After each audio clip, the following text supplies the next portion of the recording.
जय हिंद। देखिए 1952 में जन्मे व्लादिमीर पुतिन की पूरी जीवन को समझते हैं कि वो कैसे इतने शक्तिशाली हो गए और किस तरह से जिस व्यक्ति को कोई नहीं जानता था वो रूस के जैसे विशाल देश पर इतने लंबे समय तक राष्ट्रपति रह गया।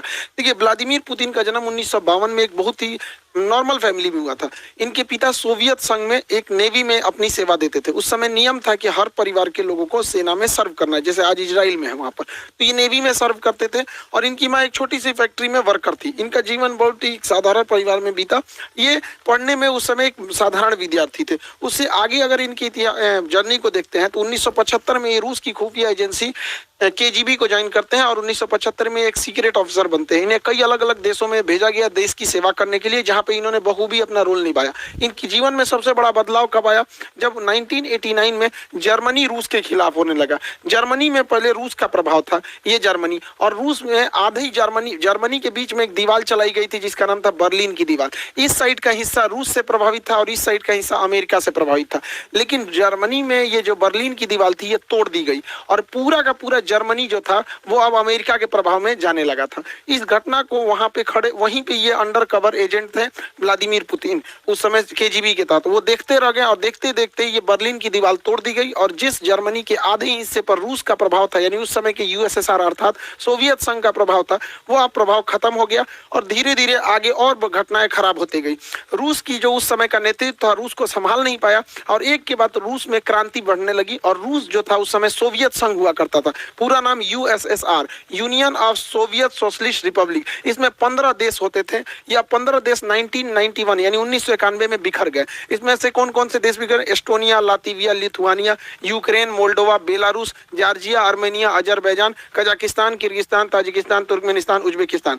नक्शा की क्लास में आप सब लोग को याद करा दिए थे, तो बच्चों का चीज है ये सब, दुनिया के केंद्र देश कहाँ पे, तो ये तो आप सब लोग को पता ही है। तो टोटल यूएसएसआर 15 भागों में टूट गया, जिसमें सबसे बड़ा भाग जो निकला था वो था रूस, जबकि इसके जितने जो छोटे छोटे देश थे ऐसे 15 देश टूट गए, जिसमें यूक्रेन भी रूस से ही टूटा था 1991 के दशक के समय। उस समय जो रूस के राष्ट्रपति थे मिखाइल गर्बाचोव सबसे लोल राष्ट्रपति रहा था पूरे रूस का। इसने 1989 में अफगानिस्तान में सेना भेजा तालिबान को कंट्रोल करने के लिए, वहीं तालिबान उदय हुआ और फिर वहां से भागना पड़ा, ये उसको भी नहीं कंट्रोल कर पाए।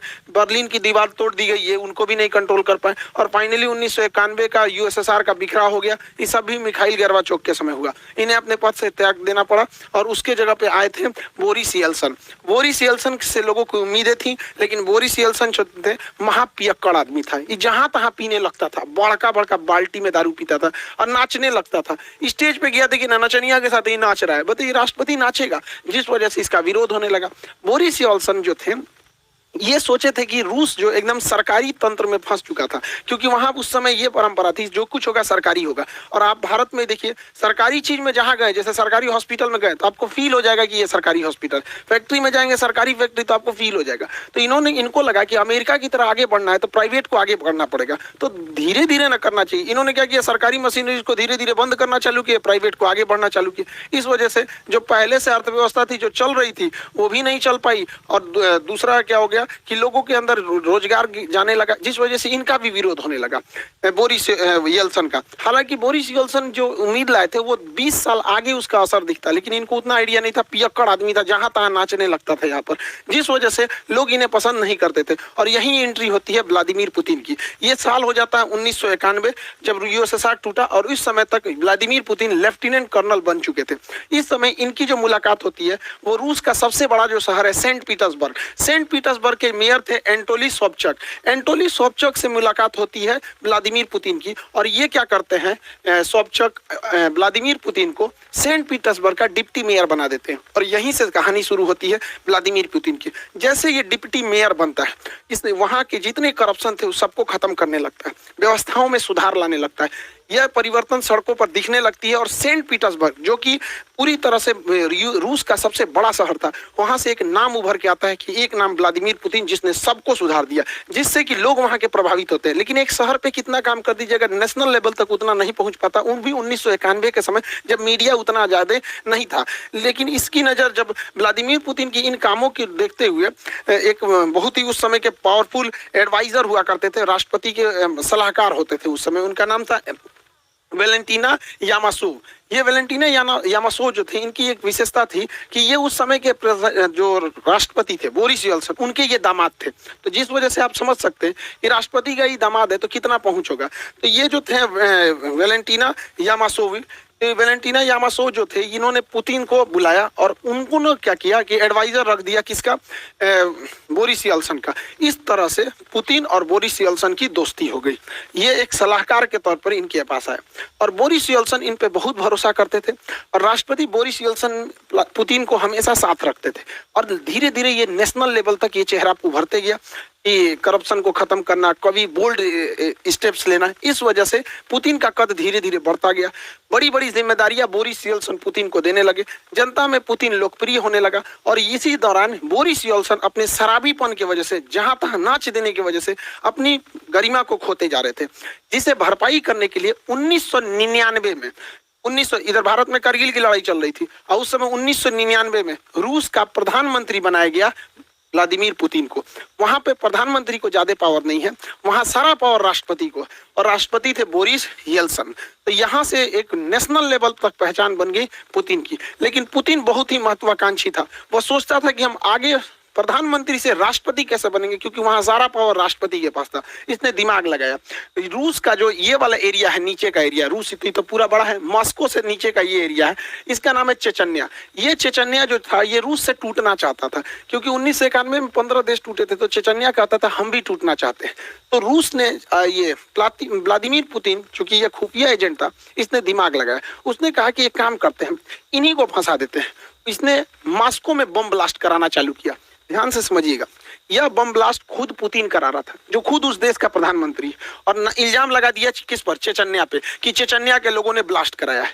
और ये अगस्त से सितंबर 1999 तक धड़ाधड़ रूस में जहां तहां बम फूट रहे थे। इधर भारत में 1999 में कारगिल हो रहा था, अटल बिहारी वाजपेयी थे, और देखते देखते एक महीना अगस्त से सितंबर 1999 में रूस के शहर मॉस्को, राजधानी मॉस्को में धड़ाधड़ सीरियल ब्लास्ट होने लगे। इस ब्लास्ट में कहीं 10 आदमी मारा जाता है, कहीं 2 आदमी मारा जाता है। ऐसे करते करते मॉस्को में मरने वालों की संख्या 300 हो गई, जिस वजह से भयंकर बवाल हो गया।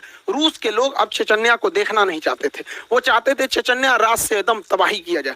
अब सोचिए, याद कीजिए 2019 जब भारत में पुलवामा में अटैक हुआ था, हमारे सिपाही शहीद हुए थे, तो किस तरह से बवाल हुआ था कि घुस के मारेंगे आतंकवादियों को। यही चाहता था वहां पर पुतिन भी। पुतिन इसी चीज को चाहता था कि एक बार जनता का समर्थन हो जाए कि मारो चेचन्या को, और यही हो भी गया। 300 लोग जब मरे 1 महीने के अंदर लगातार बम ब्लास्ट में, तो रूस की जनता कही कि मारो ससुरा को। इस बीच प्रधानमंत्री थे पुतिन, पावर तो रहता ही है पुतिन को। अब बोरिस येल्सन जो पियक्कर था, शराब पी के पूरा पावर पुतिन को दे दिया, कहा कि चेचन्या को संभालो। इसने क्या किया, पुतिन ने हर सिपाही के चेहरे पर, यहाँ हेलमेट पर कैमरा लगा दिया और लाइव टेलीकास्ट दिखा दिया कि कैसे मारा जाता है। अब मारा जानबूझ के चेचन्या में। देखिए, जो भी मॉस्को में बम फोड़ा गया था, पुतिन फोड़ा था।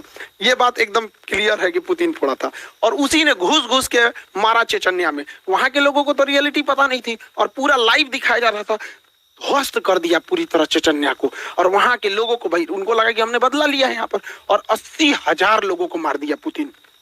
सोचिए कितना खतरनाक है ये पुतिन। 80,000 चेचन्या के लोगों को मार दिया, खुद ब्लास्ट कराया मॉस्को में, इल्जाम लगाया चेचन्या पे, और घूस के मारा 80,000 लोगों का। पूरा टीवी पे लाइव टेलीकास्ट दिखाया। इससे क्या हुआ कि पूरी दुनिया, पूरे रूस के लोगों ने देखा कि जो उनके घर में 300 को मारा है, पुतिन ने घुस के 80,000 को मारा है। ऐसा नेता होना चाहिए यहाँ पर। पुतिन की रेटिंग एकदम हीरो की हो गई। तो 1999 में जो पुतिन प्रधानमंत्री था, वो राष्ट्रपति से भी ज्यादा फेमस होने लगा, और बोरिस येल्सन पे भ्रष्टाचार के आरोप लगने लगे। और इसी बीच सन 2000 में पहली बार राष्ट्रपति चुनाव जीत गया पुतिन। पुतिन का सपना पूरा हो गया। रूस जैसे बड़े देश की पूरी सत्ता अब पुतिन के हाथ में थी। पुतिन सन 2000 में चुनाव जीते, और 2000 में जब चुनाव जीते तो रूस के संविधान के हिसाब से कोई भी व्यक्ति लगातार 2 बार तक प्रधान राष्ट्रपति ही बन सकता है, 2 बार से ज्यादा लगातार नहीं बन सकता है। तो पहला शर्त ये था रूस के संविधान का। दूसरा शर्त ये कहता था कि कोई भी व्यक्ति प्रधानमंत्री, राष्ट्रपति का जो कार्यकाल रहेगा वो 4 साल का रहेगा। जैसे भारत में 5 साल का है, लेकिन रूस में 4 साल का, अमेरिका में भी 4 साल का ही होता है, वहां का भी राष्ट्रपति का 4 साल होता है। तो पुतिन राष्ट्रपति बने सन 2000 से 2004 के लिए। इस दौरान इनको पता था कि हमारा जो पहला टेन्योर है वो 4 साल का है, इसमें अच्छा काम करना है। तो इन्होंने क्या किया, सन 2000 से 2004 के बीच में अपने मन मुताबिक अधिकारियों की नियुक्ति किया। अब चूंकि ये खुफिया एजेंट थे इसलिए इनको हर जानकारी थी, और पूरी तरह से अपने मन मुताबिक पूरे मंत्रिमंडल को बैठाया और क्रेमलिन पर अपना दबदबा मजबूत किया। जैसे भारत में संसद होता है, अमेरिका में व्हाइट हाउस होता है, उसी तरह रूस में क्रेमलिन होता है, यहीं पे राष्ट्रपति रहते हैं, और पूरा दबदबा बनाया अधिकारियों के बीच में और जबरदस्त काम किया अपने पहले टेन्योर में। रूस की जो जीडीपी थी वो 93% की रफ्तार से बढ़ी थी। लोगों को लगता था कि भगवान मिल गया पुतिन को, लेकिन पुतिन बहुत महत्वाकांक्षी था। उन्होंने अपना पहला कार्यकाल पूरा किया सन 2000 से राष्ट्रपति के रूप में, सन 2000 से 2004 के बीच में। एक टेन्योर हो गया, 4 साल का ही होता है। दूसरा टेन्योर उन्होंने पूरा किया 2004 से 2008 के बीच में। अब यहाँ तो हो गया रूस के सत्य के हिसाब से आप 2 बार से ज्यादा नहीं रह सकते राष्ट्रपति। इसके बाद ये क्या किया कि प्रधानमंत्री का चुनाव लड़ लिया। देखिए 2 बार तो राष्ट्रपति रहे और उसके बाद 2008 से 2012 तक ये प्रधानमंत्री बन गए, प्राइम मिनिस्टर।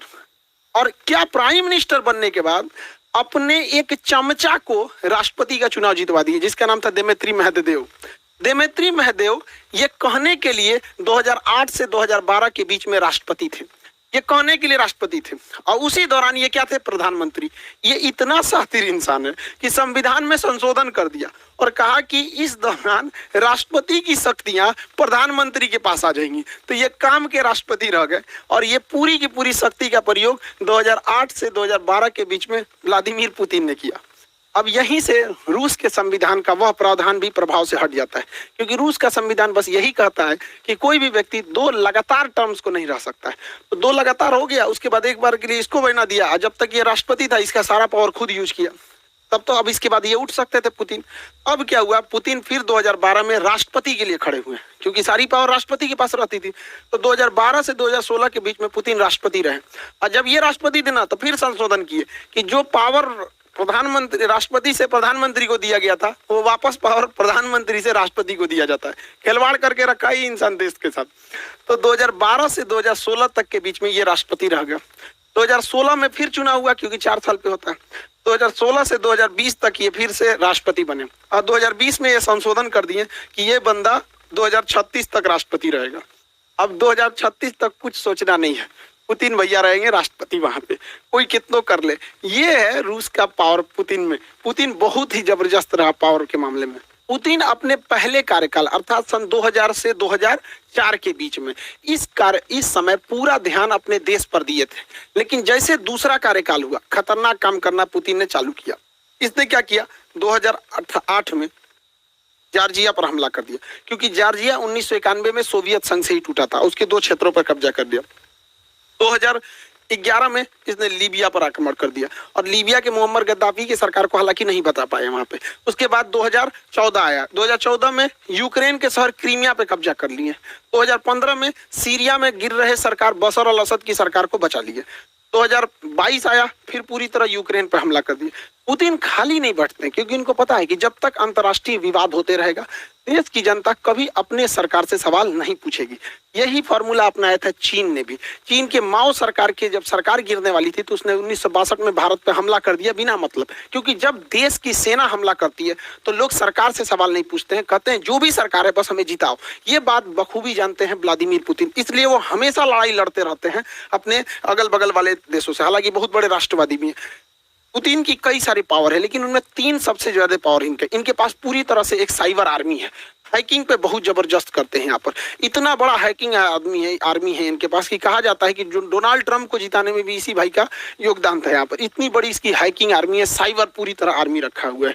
इनके विरोधियों कब गायब हो जाते हैं, कब मरा जाते हैं, किसी को पता नहीं। इनके विरोधी के ऊपर कभी छापा पड़ जाएगा, कभी पुलिस उठा ले जाएगी, कभी इनकाउंटर हो जाएगा, कभी मरा जाएंगे, कोई इनका विरोध नहीं कर सकता है। और पूरी मीडिया पुतिन की गुलाम है। किसी भी टीवी चैनल को देखिएगा, बस हमारे राष्ट्रपति ऐसे, ये खाएं, वो सोएं, ये किए, वो के, दिन रात उसी के चलते रहता है। ये 3 चीजों के बदौलत सन 2000 से लेके आज 2022 तक, यानी 22 सालों से पुतिन वहां के राष्ट्रपति हैं, और साथ ही साथ अब वो 2036 तक रहेंगे यहाँ पर। 2036 तक वो वहां पे राष्ट्रपति रहेंगे। पुतिन की लाइफ स्टाइल भी गजब है। कभी ये घुड़सवारी करने लगते हैं तो कभी मछली पकड़ने लगते हैं, कभी भालू पे चढ़ के घूमते हैं तो कभी तैराकी हो जाती है इनके अंदर। ये सबमरीन में भी अंदर चले जाते हैं, क्योंकि ये केजीबी के सदस्य थे तो इन्हें हर चीज पता होती है। इनकी पूरी लग्जेरियस फ्लीट है जहाजों की, जाते हैं तो फुल सिक्योरिटी के साथ जाते हैं। ये केवीजी के सदस्य थे, खुफिया जानकार थे, तो फाइटर प्लेन भी चला लेते हैं। हर तरह के जहाज ये बंदा उड़ा लेता है, हर तरह का जहाज व्लादिमीर पुतिन वहां पे। इनके पास बहुत ही महंगी याट है, कहा जाता है कि इलॉन मस्क से भी अमीर है। हालांकि जितने राष्ट्रपति वो लोग होते हैं इनके पास अमीरी से ज्यादा पावर होता है। यहाँ पर पूरे देश के संसाधनों का इस्तेमाल करते हैं। यहाँ पर ये ब्लैक बेल्टर है कराटा से, स्नाइपर है, इनकी गोली की निशान बहुत बेहतरीन है। कई बहुत सारे सातिर भी हैं दिमाग के यहाँ पर। इनका ये जो क्रेमलिन वाक है काफी ज्यादा प्रसिद्ध हुआ था पुतिन का। देखिए इन सब के साथ पुतिन का एक ऐसा सच भी है जो दुनिया को से छुपाया जाता है, या फिर यूं कह दीजिए कि यह सच एक ना एक दिन पुतिन को झेलना ही पड़ेगा। पुतिन को कहा जाता है कि एब्डोमिनल कैंसर है पेट का, खैर उसका ये इलाज करा लेंगे, लेकिन इन्हें पार्किंसंस बीमारी है।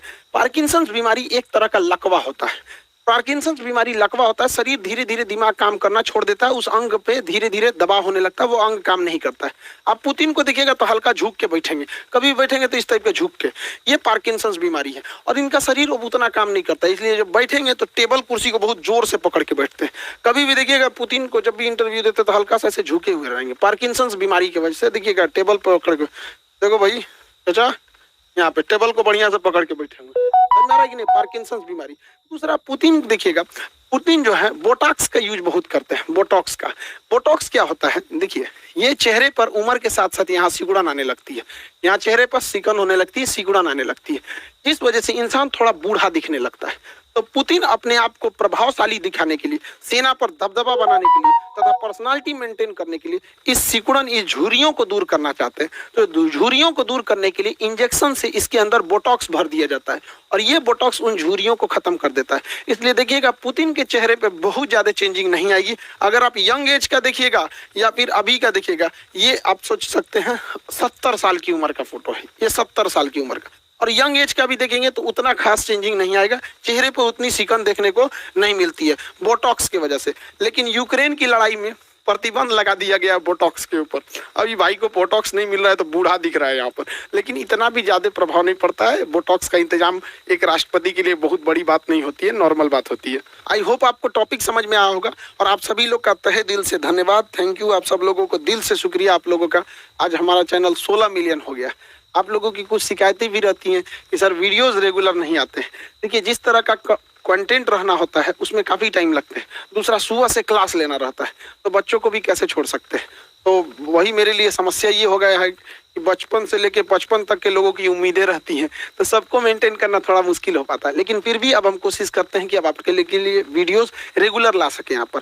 आप सभी लोग का फिर से बहुत बहुत धन्यवाद जो आप लोगों ने चैनल को 16 मिलियन पहुंचा दिया। अभी हम लोग फिर देखेंगे यूएसएसआर कैसे बना, यूएसएसआर कैसे टूटा। और रही बात क्लासेस की, तो क्लासेस कंटिन्यू रहेंगे। हिस्ट्री ऑन गोइंग चल रहा है, एनडीए वाला भी बैच ऑन गोइंग है। यहाँ पर जितने भी बैचेज हैं उसमें रिकॉर्डेड भी अवेलेबल है। आप सब लोग बैचेज से जुड़े रहिएगा, मन लगा के पढ़ाई कीजिए, माँ बाप के सपना को पूरा कीजिए। फिर से एक बार आप लोगों का धन्यवाद 16 मिलियन पहुंचाने के लिए। आई होप आप समझ गए होंगे।